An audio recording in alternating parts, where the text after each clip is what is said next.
sa lahat ng bumuo ng liga, sa staff, sa MCs, sa mga sponsors. Maraming salamat sa Box Night, sa palaging pagkakaulak, sa pagtungkol, sa email ng family, sa loob ng halos dalawang taonan. Maraming salamat sa Brody Caps, kay Boss Inez, maraming salamat, kay Ronnie Latina, ng Isay Torning, kay Matapang Brutal, ng Deathcap, Parel, kay sino ba? Kay Shadows, Gana ng Hotel, Residence, maraming salamat sa mga tumulong sa aming guest, may rebel, nakaya na yung mga sa namin.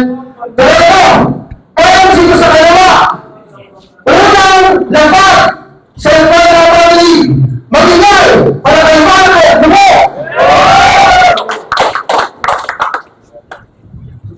OMC ko sa kanan, galing mo ng Castilla, Sorsogon, Parang-paran, Parang-Stigma! Stigma nga pala, shoutout nga pala sa Brody Caps, Rektahan Online Streaming Service, Eastside Clothing, Deathcap Apparel, tsaka Strikers Pamilya, tsaka sa lahat ng tropang narito. Yun, salamat po natin na naging kawain po din sa Tabaco MCs, Ginabaran MCs, sa mga taga-Kamsur, maraming salamat sa mga taga-Samsugon, mga MCs natin. Nanalo ng Coinbox, si Marvin Moro, Pilin Mauna, si Stigma, Pagkakaroon! Laman ko! Unang! Bawang! Para Stigma! Yo!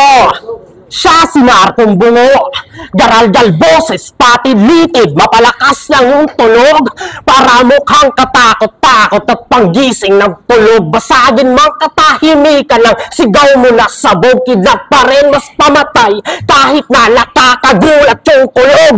At kilala ka sa eksenang pinabayaan yung anak, para rapay ka rin, buti pa yung boses kaya mo palakihin na.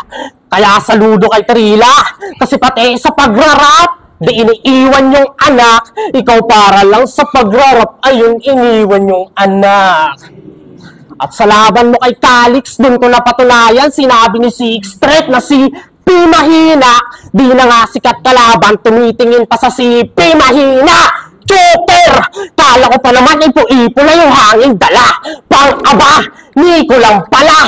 Next na Lunes tapos magmamaskara. Idol, aba, Nico lang pala.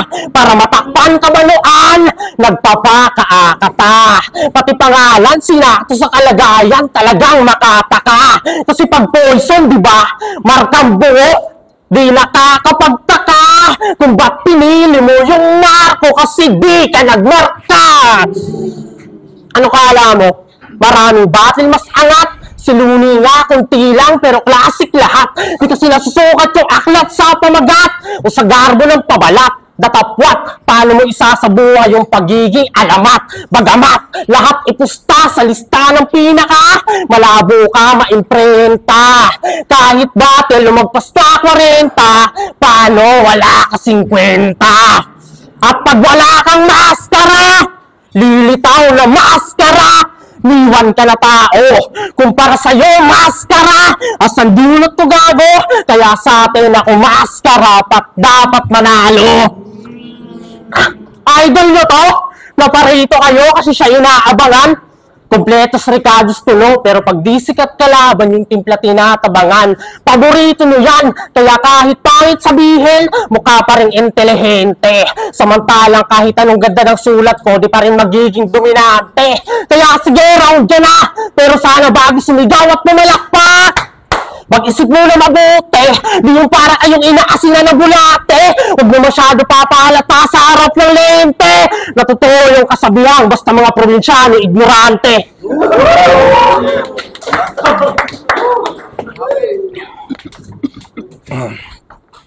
Unang yugto na ng laro, bangsak ba o taguan?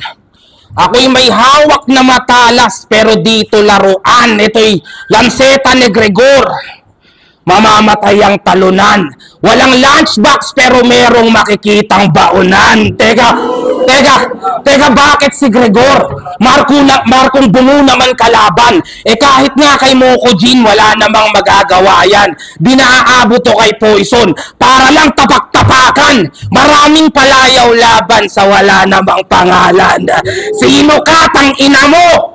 Si Sinyo nga napadapa. Dinurog ko yung number 1, yung walang bilang pa kaya. Sino ka, tangina mo? Dapat nag-back out ka na lang. Ang hiningi ko ay dragon, ang binigay nyo bagadang. Walang ura-uragon pag ako'y di nakapagtimpi. Immune ka lang sa maanghang, pero sa lason ko hindi. Sinasabihang squatting ng mga kupal na andunges, habang boysen yung timba nyo, tas yung baso nyo cup noodles.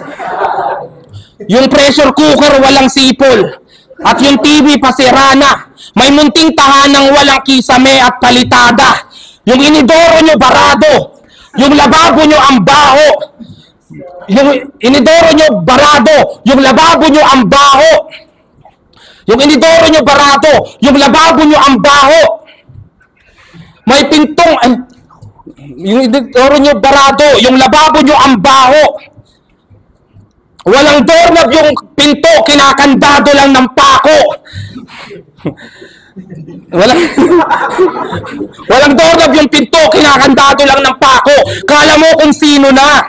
Palamunin naman ang sobra. Mga keyboard warrior na nakiki-hotspot lang sa tropa. Walang pang-ambag sa bahay. Sa inuman lang galante, nananapak ng tao habang tsinelas may alambre. Nananapak ng tao habang tsinelas may alambre. Nananapak ng tao habang tsinelas may alambre. Hindi kita... Wait lang. Nananapak ng tao habang tsinelas may alambre. Nananapak ng tao habang tsinelas may alambre. Tangina, sayang. Wait lang. Hindi ko nais na manlait ng makatang patapon. Nagkataon lang na pinagharap tayo ng panahon. Hindi ikaw pinunta ko, walang marami pang rason. Tingin mo dito battle rap, tingin ko dito bakasyon. Sorry. Bakasyon! Bakasyon, walang yaka. Choker ka, nakakawalang gana. Sorry. Siya si Poison 13. Tuta ng 3GS. Kaya naman pala may aso sa lason. Di mo kaya mag-isa. Kailangan mo pa ng amo sa gitna ng hamon. Huwag na magtanong pa kung ano nangyari ba't ganon. Yan kasi naman na sa lolo ng apo maging alila ng hapon. Sunod-sunuran, parang death march. Ating gunitain para paalalang lumipat ka man sa Cavite, Bataan ka pa rin. Pero ngayon mayaman na. Yung pera sa tubig na pipiga, pumapaldot, tumitiba, dating payat, tumataba, may kanan at hindi na siya sa papagpapumihiga. Kaso anong silbi ng husay mo sa multi pag tumutula? Kung pangalan mo't negosyo, di man lang tumutugma. Kasi pangalan niya Poison, negosyo tubig, ganun kasablay. Yung tubig nila, itim na kulay. Isang inom, rekta hukay. Sinisensok niya magbibigti. Ganun kahusay. Customer niya tulad ng mga depres sa buhay. Pag suot mo yan, tingin ko sa'yo payaso. Pang-aliw ka ng bata. Di yan sanhin ng depression, boys. Baliw ka na ata. Kasi daming pagkatao, di mabilang sa daliri. Sa halip magpakahaligi, nawilit, pinili, manatiling kahalili. Sa bagay, ganyan talaga mga baliw, di na matuko yung sarili. Kasi sabi mo kay Calix, panay Poison, bukang bibig, huwag kang mandamay ng tanga. Ribat mo na bitaw, tapos sasabihin mo na di namin kaya maging ikaw. Ulul, walang gustong maging ikaw. I-ultimo ikaw, ayaw nang maging ikaw. Bakit tingin mo OP to? Pag nakamask na parang OB to? Mali kayo, sarili nga sinusuka na pare Orochimaru. Kaya kung usapang anime, huwag kang aasta-asta na S-rank. Hindi ka magaling. Wala kang dating. Ako na yung bagong mag-a-arise. Solo leveling. At ano sabi mo? Plus advanced ka kasi manga. Gago ka. Kaya ka lang naman naging advanced kasi manga. Gaya ka. Manga, gamit, manga, gatas, manga, gancho para pumatok. Kinailangan mo pang mandekot ng bala sa ga para pumutok. Walang sikat na kanta. Diyan mo ba ako babao na parang lasong eleksyon? Tingin ko pa rin sa'yo, politikong kurakot na nanalo ng eleksyon. Kontento na ako sa maliit na views. Kahit di ko deserve yun, at least di ko sa pagnanakaw nakuha yung milyon. Nakuha yung milyon. Gaya-gaya ka kasi. Kaya yung para sa'yo, hindi mo makamkam.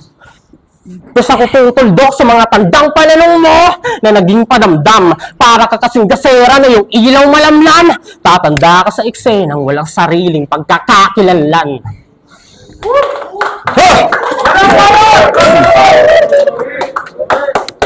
Ito'y ikalawang yugto. Presensya ko'y mas lumala daw. Mapapakamot ng husto na parang nagkabungang araw. Sa pansin ko'y umaagaw. Yung yabang mong umaapaw. Humiling ka ng tala, ibabagsak ko bulalakaw. Tsaka hindi ako mag-aatubiling banatan to. Tsaka hindi ako mag-aatubiling banatan to. Tutal mukhang wala kang kaalam-alam kaya ganto. Walang knowledge at wala ring network ang kalaban ko. STI, GMA pa man din ang pangalan mo. Ganon gumawa ng linya. Hindi yung panigurado sasablay to sasabay. Matapos balian pa uwi, sasaklay to sasakay. Sasaklay to sasakay? Ganto ba kayo sa Bicol? Puta di ako sanay. Imbis na wheelchair, tang ina, sa saklay nyo sinasakay. Di nyo kasi sinasaway. Itong Makatang may bulong. Huwag nyo sabihin sa akin na pati saklay nyo may gulong. Siya ba pang bato ng sorsogon? Ibang antas na bato? Kung ako gagamit ng saklay, iyahampas ko sa'yo. Okay. Gets. Na ginawa mo yon para tanggalan ng L yung sablay. Yung sablay sa sabay, yung saklay sa sakay. Pero nasan dun yung sining? Di mo ba kayang gawin natin na sa sacrifice yung meaning? Eh kung ikaw naman kaya yung tanggalan ng W. Game? Yeah. Ang iyahain ko'y sarili mong gamot ng matikman. Ang iyahain ko'y sarili mong gamot ng matikman. Putang ina mo. Ang iyahain ko'y sarili mong gamot ng matikman. Putang ina mo. Ang ihahain ko'y sarili mong gamot ng matikman. Sulitin ang huling sayaw, huling saya mo na rin yan. Sisilaban ko ng buhay hanggang yung katawan mamaho. Hayaan niyong magsisiga pa ako lalo. Tinanggalan ng W, napaka-easy naman. Kaya tong tinapat niyong sisiw hanggang sisi na lang. Oo, ika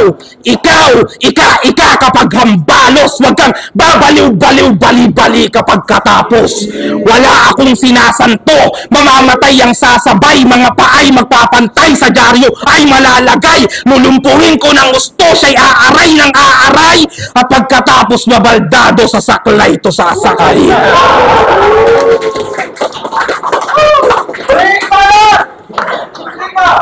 Hoy, panikis-starter, tabi!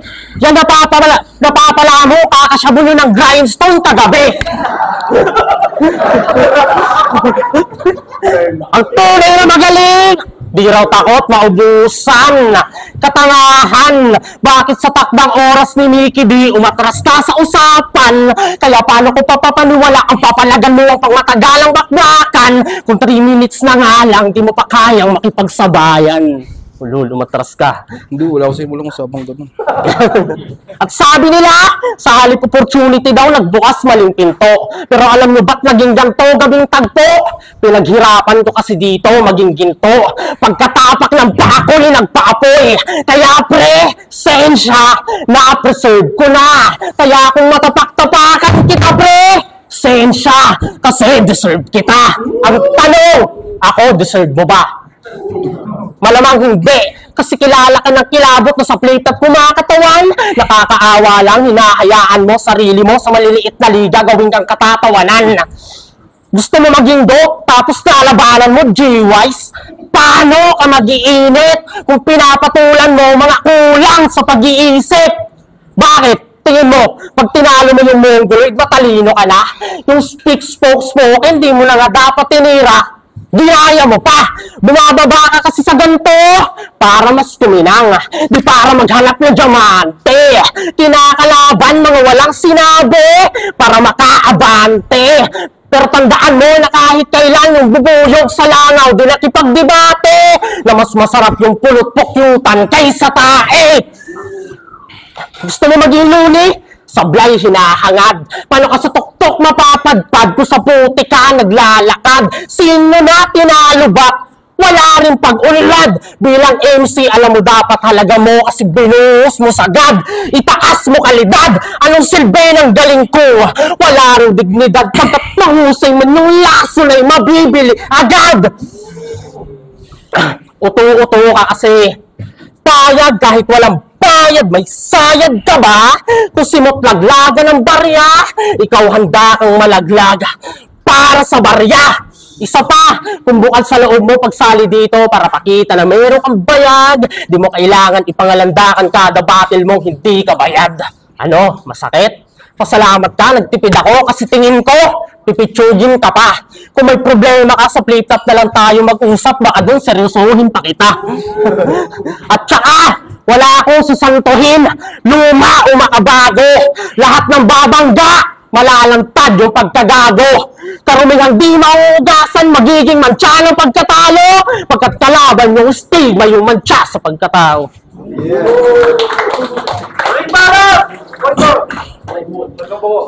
Eto na ang huling yugto. Tama na ang kuskus balungos. Tiyak na muling masusuway ang isa sa 10 niyang utos. Sige, itodo mo na at lahat ng puwersa mo'y ibuhos. Lumalakas daw ang kandila pag malapit ng maubos. Mukhang kailangang magbatak para lang makaskor ka rin. Tiyak lalagyan ko ng itlog ang talong to ng tortahin. Mga walang amor sa sin. Di na kailangang kontrahin. Isa kang pusing bayaran na madali lang torjakin. Kundi wasak, panigurado bag ka or kain. Ano man ang pabor gawin, bombahin at mortarin. Usapang skills, ba't ang dali mong basicin at normalin? Huwag kang puporma-porma, uuwi kang naka-formalin. Huwag kang puporma-porma, uuwi kang naka-formalin. Lahat ay di mo alintana sa taglay kong talinhaga. Lahat ay di mo alintana sa taglay kong talinhaga. Takot niya di kayang makontrol kahit ng amigdala. Bakit nga ba sa dala kong paminsala nabigla ka pagratrat ko sa paa magtinikling ka gamit bala? Kung magbumulti ka sa akin, dapat handa kang bumigay. Parang si Itachi na ginenjutsu ni Kurenai. Kung fan ka din ng Naruto, mas magigets mo ng malinaw. Di ako yung Jinchuriki, ako mismo yung halimaw. Buong parte ng katawan ay aking papasaan. Yung banat lalakasan, aking pangdadalasan. Nakakulong ka sa domain, paano mo aatrasan? Kahit magjakol ka tang ina, wala nang lalabasan. Hoy Mickey D, ang sabi ko, yung may tiradang malupit. Walang silbi yung hawak mo, parang espada ni Odette. Kung asintado ka tumira, yung galaw ko di maprepredict. Isa ka lamang marksman sa harap ng 5 Beleric. Ako ay dating 3GS. Kaya sa Angles may partida. Usapang luto, sulatan at sip-sip lagi kay Enigma. Sip-sip lagi kay Enigma. Mga dating squatting na binababoy daw yung liga, yun ay di na stereotype, ngayong binali ko yung stigma. Sorry.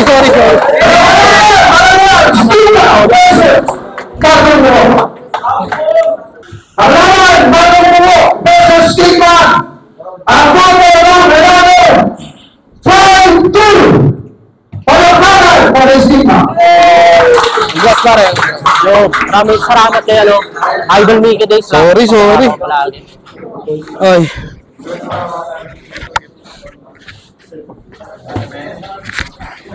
Yo, Garrison, Markong Bungo versus Stigma. Grabe, sobrang solid ng laban na yun. Sa totoo lang, nahirapan ako mag-judge. Sa tuwing nag-spit sila, pumipikit na lang ako. Pinapakinggan ko kung sino yung may pinaka-solido na linya, kung sino yung may pinaka-tumatak na linya. And sa round 1, punta na tayo sa round 1. Kay Markong Bungo, okay, may mga solid siyang line. Ang problema lang, nagkaroon siya ng stumble stutter, ganun. Nag-choke siya. Malaking bagay yun eh. Magkamali ka lang talaga ng kahit konti sa laban na yun, posibleng matalo ka. Doon lumamang si Stigma. Malinis ang performance niya, halos wala siyang sablay. Kaya binigay ko round 1 kay Stigma. Round 2 naman, ganun pa rin. Nagkaroon pa rin ng stumble stutter si Marcong Bungo, kaya binigay ko kay Stigma.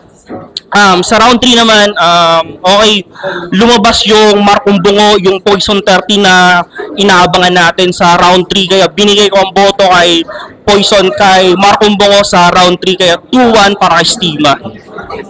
Yun. Tingin ko yung round 1 malinaw siya, di na kailangan ipaliwanag. Para sa akin yung round 2, pinaka-strongest round ni Stigma. Pero siguro may reason si bias na lang din. Tsaka magkaiba kasi ng atake eh. 4-bar setup si Stigma, tsaka sunod-sunod na 1-2 ni, although may slip-ups nga, pero kumbaga sa punches, lamang sa counts ng punchline. And round 3, yun. Bumabang momentum ni Stigma, nahihirapan din siya sa magkaroon ng sunod-sunod na haymaker. Tsaka nagkatalo sila ron sa multi, tingin ko, which is lumamang si Poison tuloy, Marcong Bungo, and tsaka yun nga, para sa akin reason si bias na siya yung huli. Tsaka mas okay siya na natapos ni Poison, tsaka which is strongest round niya rin. So 2-3 Marcong Bungo. Ako yung pangalawang bumoto kay Poise. Round 1 no debate, kay Stigma yon. Sa round 2 although may stutter si Poise, pero habang kay Stigma ay malinis, pero kita naman kung sino mas solid yung punches. Kay sa round 2 mas litaw sa akin si Poise. And round 3 mas lumakas yung punches ni Poise kaysa kay Stig na although malinis, pero mas binasayan ko pa rin kung sino mas malakas yung punches. Poise. Yo, ako nga pala si Weng. Binoto ko si Stigma. Round 1, klaro naman kay Stigma. Round 2, medyo nag-stutter pa si Kuya Poison, pero binigay ko yung round 2 kay Stigma. Round 3, klaro naman kay Kuya Poison. 1, 2, Stigma, 3, Kuya Poison. Yun, 3 lang sa iset doon. Round 1. Sabi ko naman parang nayanig din. Mas round yung round 1 niya. Tapos nag-stumble sa round 1. Oo, kasi mas malakas yung nilabangan mga Stigma yun. Pero mas malakas Stigma pa. Nakulangan ako kay Marcong Bungo. Kung nabulang talaga yung round siya malaki. May mali niya kasi starter. May mali niya pero medyo nawala. Round 3, binigyan ko. Hirap timbangin na ito. Yo, Linyari mga pala, Diwang Boost. Binoto ko si Stigma kasi kita naman malinis. And then round 1, Poison sana kung di siya nag-stumble. Binigay ko kay round 2, Stigma kasi malinis, nag-stumble na naman si Poison. And props pala kay Poison kasi siya lang nakapuna nung estilo ni Stigma na tinatanggalan ng letra. And then yung binoto ko siya nung round 3 kasi mas malakas yung ginawa niyang anime reference siya mga gaming na iniyabang naman nito ni Stigma. Kaya 2-1 para kay Stigma. Round 1 binigay kay Stigma. Sayang yung round 1 ni Poison, pero makikita mo talaga na veterano na siya. Siyempre, flip top material. So round 1 kay Stigma. Round 2 kung di sumabit pa rin si Marcong Bungo sa kanya yun. Pero sobrang flawless nung performance ni Stigma. Pero sa round 3 nakuha ni Marcong Bungo. Kumbaga, lumabas na yung Poison tas Marcong Bungo. Bale 1-2 kay Stigma. Round 3 kay Marcong Bungo. Stigma. Alright,